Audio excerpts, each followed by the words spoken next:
Hey everybody, it's Batjack JW here, and we're having a coffee morning, and so we're decided to get the the chat box and everything going here. So, but we'll get this uploaded there. Maybe it might not be morning or whatnot. We'll try to. So, anyway, yeah, got some coffee going this morning, and we got Death Wish 2 on the television. uh, yes, nothing like a good Charles Bronson flick to get you going here. You know, I really like Charles Bronson. His movies are just fantastic. I just love them. I guess a lot of it is just for me growing up with it.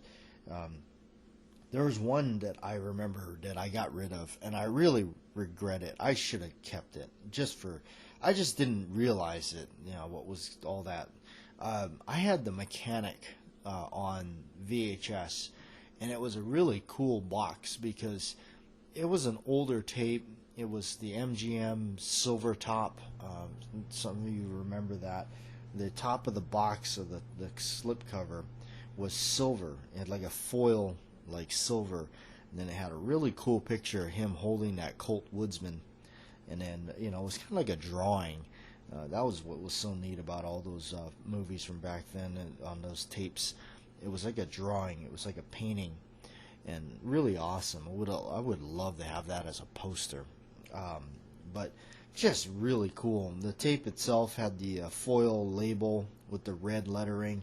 It said The Mechanic on it. It was vertical, not horizontal, on the label. Yeah, I don't know. All that stuff just it reminds me of just such a cool factor.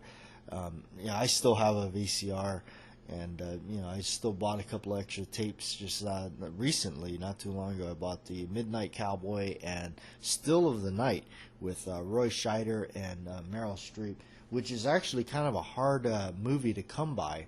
That's why I picked it up when I did. I saw it on tape and I picked it up. Every now and then it'll come up for sale on Amazon on disc. Let's see here. Actually, let's pull it up. I haven't pulled it up for a while. Sometimes it's there and sometimes it's not. Sometimes it's expensive. Oh, okay. So see, it's back on now, and looks like they even got a Blu-ray copy of it. Let's see here. This is interesting because a lot of times, again, like I said, it's just sometimes it's hit and miss. Sometimes it's there, sometimes it's not. And they have an actual Blu-ray copy of it now, which is awesome. I wonder when that was actually released or if it's always been like that. I don't know. Yeah, see, it's been a while. I haven't seen, usually it's out of print or something, but no, it looks like it's back around. $19.69 for the Blu-ray and $16.77 for the standard DVD. I might just have to pick that up on Blu-ray just to have it, even though I do have it on tape. I'll have to do it. It's one of my favorite movies. Again, it's one of those like I talked about this in the past. Again, it's like one of those movies that are for me, it's like obscure. Like Night Game. A lot of people don't even know what Night Game is. Night Game was a strange film that came out in '89, Roy Scheider, and not a lot of people saw it. It was if you like Roy Scheider, there it is. I mean, nothing better than that one. He's a cop. Patrolling the beaches. There you go. A little bit of getting them back closer to the water. But that's what was interesting to me about it. It's just nothing special. It's just him, hunting down, looking for the bad guy, as a cop. I love it. Yeah, it's great stuff. So let's see here. Sometimes so Night Game is still available out there. The DVD format has gone up in price since I have bought it.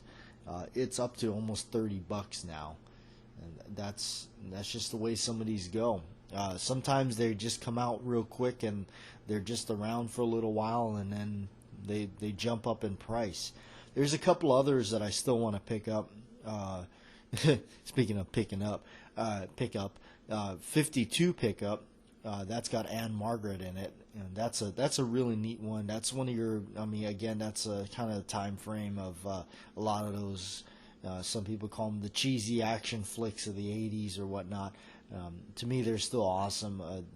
52 pickup, and that's another one of those. I think how do you say the Golan and Globus? That was a company that was doing a lot of those. Yes, it is. It looks like it's directed by John Frankenheimer here. That's interesting. Great movie though. A typical action movie of its time. Still great. Holds up wonderful. And Margaret is, of course, lovely as ever. And then, you got Last Embrace, which is 70s. That's a great one. I like Last Embrace because that's just, again, just another Roy Scheider thing. And, of course, you got The Sorcerer. That's another good one. I have The Sorcerer. Don't have Cohen and Tate, although I've seen it and I remember it. It's kind of strange. He's a little older in it. He's kind of I don't know. He's just, I know he's a bad guy, but I don't want to give away the ending. I just distinctively remember the ending. So, it's not a bad movie. So, anyway, but yeah, I got, Death Wish 2 on here, and, I had this on tape years ago, probably in 1990. But I picked this up recently too, because this is the special edition, and that's what's so neat about for me. A lot of these movies I like coming out on Blu-ray and such, because to me I didn't ever see them on this kind of quality. Just for me it was always tape. I never got to see these things in this high quality, so it's like watching a whole nother movie for me. But now this one, the reason I picked this up because, of course, I'm a big fan of Death Wish, the series, and each one it is in its own right different. You have the first one, obviously. The first one is just a classic in its own. It stands in its own realm. It's both well put together, well acted, story, everything. Just fresh, new, kind of just amazing. Then you got part 2. Part 2 is in its own, to me, the darker of all of them. Part 2 is the darkest, I think. I've always felt like part 2 was the real grim of them all. Just the real dark settings and everything. Now this one that I got, the special edition, has a uncut version of the film, which very much interests me. So I definitely wanted to pick this up. And this is actually released by Shout Factory, which has been doing a lot of releases of some of these really cool old classics and stuff. But yeah, part 2, Death Wish, definitely a darker of the bunch, the franchise. And the uncut version is certainly, like, it kind of makes you go, wow. They got some stuff in there that's pretty intense for its time, for sure. Of course, by today's standards, it's nothing. Nobody appreciates it, but I do. I love these old films. Would see them any day over any of this new stuff that they got out. But now part 3 to me is like a party. that one is just awesome. I mean, that's just a good old time of it's just fantastic. It's just a party. And then part 4, just straight action. You know the story, you know everything. You just go in there to watch good old action. And then even part 5, yes, there is this many of them. Part 5 was a nice closure to the series. To me, the series didn't end weak, as a lot of these kind of movies do. By the time they hit those higher numbers, the series has weakened in such a way that that usually that last one always leaves a bad taste in people's mouths and almost ruins the franchise. But no, part five, it stands alone as its own one, and it closes it out. It's still a good movie, definitely. Is it a weaker of the bunch? Yes, but it still was not bad. It still did not destroy or ruin anything. I felt like it was still a decent, it was definitely still a good one, and definitely to call part of the set, would for sure own it. But it's a good series. I always liked it. It's always decent. Some of those ones from back then were getting a little silly. Some of those movies, but they were good. A lot of them are good and decent. I wish that there was some other movies that were kind of like they should have. You wish they would have carried on and did more with them. Like I kind of wish that Roy Scheider did a lot more kind of movies like. And I get it, it was the same reason why, like Steve McQueen, when he was offered, I believe Steve McQueen was offered the role of Dirty Harry, if I remember right, something like that. It was another one of those type of movies where he was offered the role, and he didn't want to do it because he didn't want to play a cop again. That was just, he didn't want to get that typecast, I guess you could say, because he was Bullet. He already did it, so he didn't want to get into that realm. And I see that. I can get it why you would it's kind of like I guess you would say it's like John Wayne in a Western. He's just, he knew he had something, and he knew it was good, and so that's why there's such a string of them. And it was always good. You knew it was like, just, from Stagecoach to Real Lobo, you just know it was just going to be good.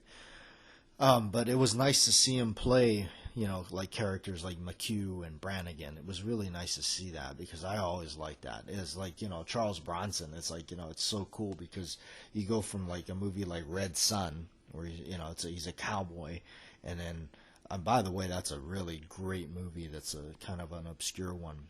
But from that to these really cool movies that he started to do, I think they're neat, because you got like The Mechanic, Mr. Majestic, 10 to Midnight, Congetti, my personal favorite, Murphy's Law.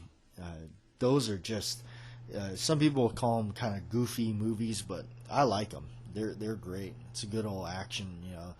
It's something that they definitely could never recreate or do today. So, but anyway, so the last, I wanted to bring this out because this was kind of funny.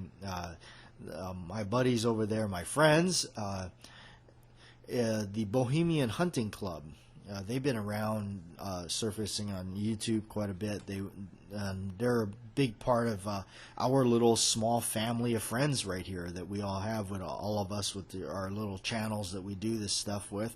And and it's big shout out to the Crazy Scotsman. He always keeps up with everybody. He always knows what who's down, who's up, who needs help, and he's always there to help everybody out. He spends that time to make sure he does that, and then, man, that's awesome, because I wish I could devote half the amount of time he devotes to the YouTube game and doing all this. And ultimately, like, he's right, we became all friends, and that's what we are, But the Bohemian Hunting Club, they've been around, been watching back and forth with each other's videos. They go back to my stuff, like really far back, early. But anyway, they just released this video. It's called 45 Colt, Long Colt, whatever. It's such a good, I just love that title, because you get some of these people, it's just like, oh, well, technically it's, it's 45 Colt. And then you got the other people say, oh, it's long colt. It's long colt. It's like, whatever. It's just like, you just take it way too serious, buddy. I mean, just way too serious. You need to calm down a bit. Try to decaf. um, and that's what it is for me too. Like some of this stuff with this that I gotta say, looking back, being involved in all this, the good stuff. But it's been 10 years or longer now for me, and that's always been the one thing that I never understood how it just how people take it so serious and so like intense, and it's like just calm down. I I've said this once, I'll say it again. This is just a hobby to me. Man, it's just like playing chess with somebody in the park or something. It's just, it's just something fun to do. I mean, I just don't take it serious. You know, I don't, I don't own certain stuff because I'm not interested in it, It doesn't mean that I don't, support it or anything like that. It's not that. It's just like, I like old stuff. I don't really buy too much new stuff. I always liked old stuff. Like that FN high power I just recently picked up. I picked up a couple of high powers if you guys keep up with that. To me, that's a really cool piece to own. I like it. The history on it and everything and like that. It's just, it's my favorite one to take to the range and have fun with it. Keyword fun. It's nothing beyond that.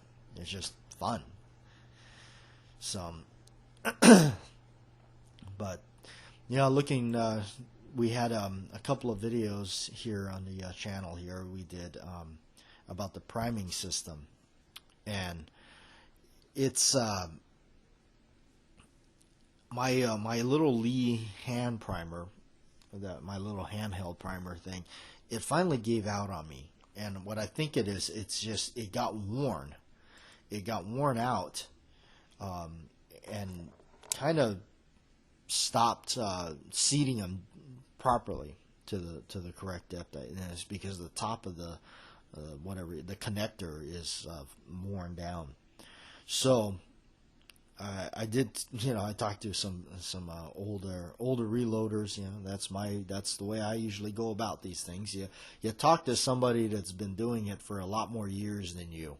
I don't Google things necessarily. I go and talk to the elders and see what they know. But some people just, never mind. We won't go into that. But they were giving me some advice on, how to, do this and do that. And, you could, might as well replace it. So I started looking around and going online and looking. And the problem was I kept running into online. I take reviews with a grain of salt. Usually if it's got a couple of bad reviews, if you read them correctly and you look at them, you can usually figure out right away within the first couple of lines there, a few words, some of them, that the reason the review is bad is because this person, they couldn't fill up a cup of water. So that's usually why I go with a grain of salt. But, with this one, I looked just at a Lee hand press, and man, they just every single one of the reviews said the same problem. It's just not good, not good, not good, not good. I was like, wow, that's not good. That's a lot of bad reviews on the same thing, and more than once I heard, keep your old Lee hand press if you got one. So certainly not getting rid of it, that's for sure. But I wound up looking at this one that you mount to like a table mounted one, and I'm looking at it. I'm like, because I was gonna buy the little adapter for the turret press that you just kind of you kind of put them in. I guess it pushes it into the little the primer seater thing. And I think Joe P. I think you have one of those. You said it works really good. The reason I was reluctant on that one and I didn't go with that was because it literally is just a couple of, it looks like a plastic container with an arm to it, and I have the Lee turret. That's what I'm using currently right now, even though I have the Dillon 650. I just don't want to. I'm gonna eventually have to break down and put it together. I will do that, but it's just there's some stuff I need to purchase from Dillon and get some new parts for it because they got shuffled around and lost during moving and everything. But now, Joe, you said that little priming system is pretty good for it. It's pretty fast. I may do that but there I was torn between the two because I was looking at those and they're like $23.99 or something like that on Amazon, even though you got free shipping. And then this thing was $28, and you had I don't know, it just looked like you had more to it versus spending $23 on this little plastic deal that I don't even know if it works good. But let me know if any of you guys have used that little primer thing that I guess just automatically dispenses the primers into that little cup that will press it into the shell on the Lee turret. Now, I don't have the Lee turret classic. I have the more cost-effective one, I guess you could say. Let's just say the cheap one, the one with the little it's got like a little box on the bottom, a cast iron box, and I guess it holds all the primers underneath it. And it's just getting full. I gotta have to dismantle the thing and dump those out carefully without having them go all over the place. So, well, that's what's gonna have to happen soon. But that's the one I have, and I thought that I think Joe had said that it was actually pretty easy. But so we had some other comments here. I wanted to kind of touch on this before I actually do a video on it actually in action and everything, which I'm gonna do. But I got some comments here. First one here, Joe P says I mounted mine to a small 1x4 board. I clamped the board when in use. Then I can stow it off the reloading desk when not in use, which is a great idea. That's what I wound up doing, was I put mine on a little piece of board, and I just, I'm like, okay, now I can just move this thing around. It's not like permanently attached to the desk or anything. So that's, yeah, definitely. And the same thing with my 650. I always had it attached to a board, which I might spring for the extra money there because they put those little legs on it you can buy, and it'll raise it up, and in that way you literally can mount the thing anywhere.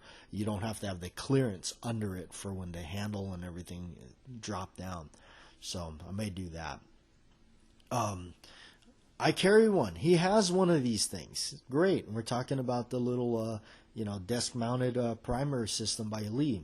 It works great, he says. Yes, I'm finding it. I like it. I like it. I do now. One issue I will talk about it that I'm noticing. I don't know if it's the same for everybody else. After I seat one, the primers don't always drop down automatically to get ready for the next one to be seated.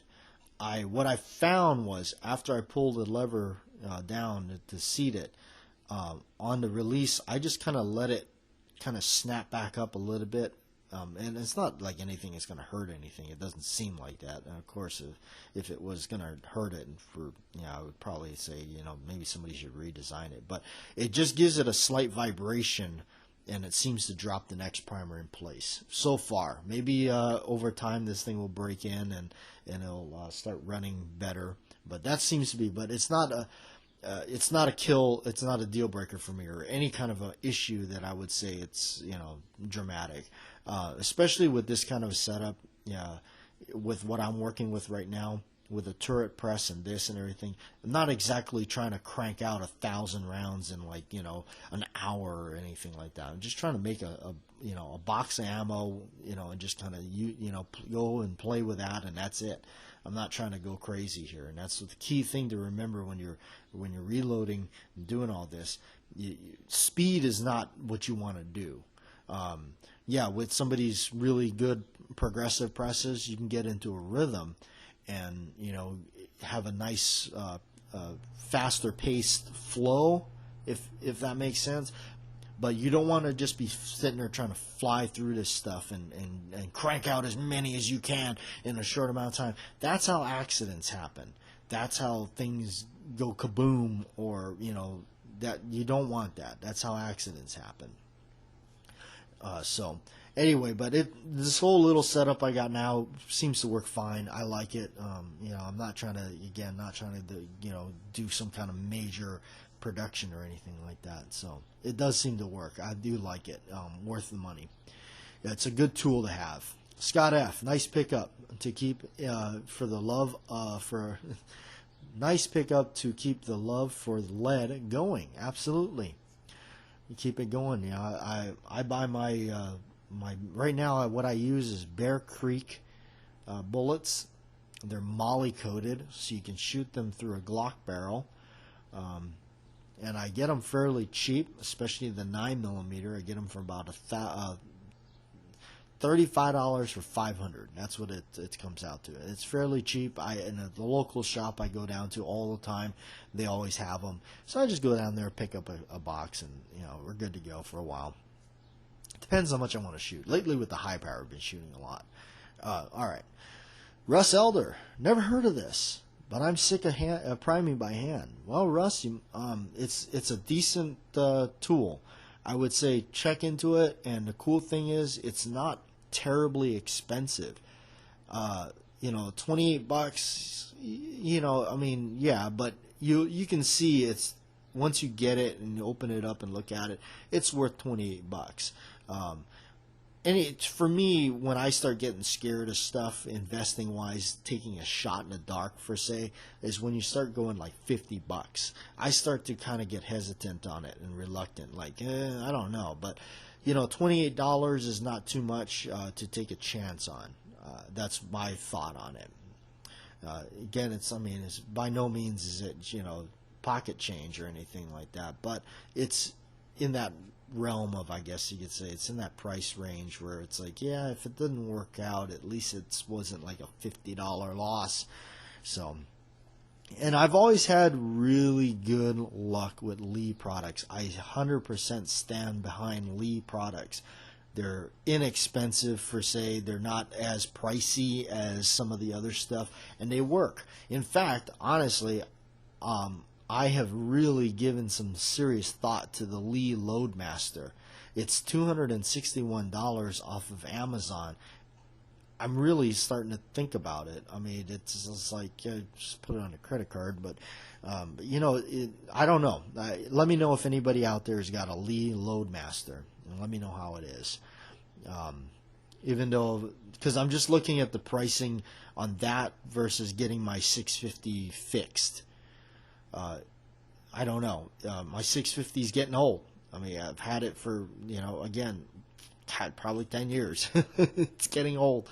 I forgot how it all kind of, put it together and everything like that. I'll have to look at some pictures. But anyway, my only gripe with Dylan, let's gripe a little bit about Dylan 6, the Dylan Precision, all that stuff.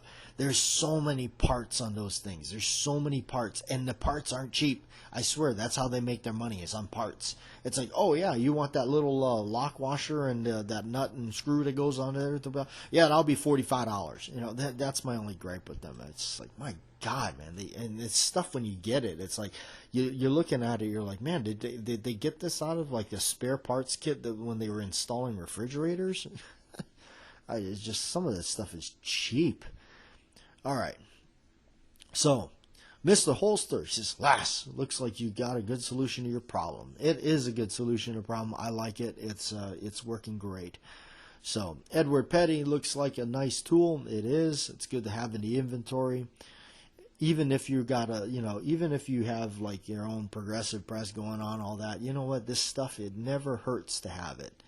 Never hurts to have, for me, if you're a shooter, it never hurts to have reloading equipment, the tools and all that. You can always, that's why, I can always justify buying that Lee Loadmaster for an entire progressive press for what I look like it can do on the videos that I've watched. It's like, $260 for that thing. That's not a bad investment to just have it. It's never a bad deal to have a few presses. Spoken like a true madman, right? All right. Crazy Scotsman. Cool. Looks simple. It is pretty simple. I figured it out, so I think if I can, anybody can. All right. So anyway, but that's the news on that. I'll go ahead and make a video on it soon, but I'm going to, I've been saying this and saying this. Right now, what I'm doing is trying to look into a camera. So rather than using the old cell phone, which recently just recovered from being dropped in the water, I'm very lucky that it actually did not completely break on me, which it definitely was looking that way, but it didn't. So anyway, thanks for listening, and thanks for tuning in. Of course, we just kind of randomly talk about all kinds of crazy stuff and topics and whatnot here on the radio show. So I do appreciate it, guys, and we'll catch you next time.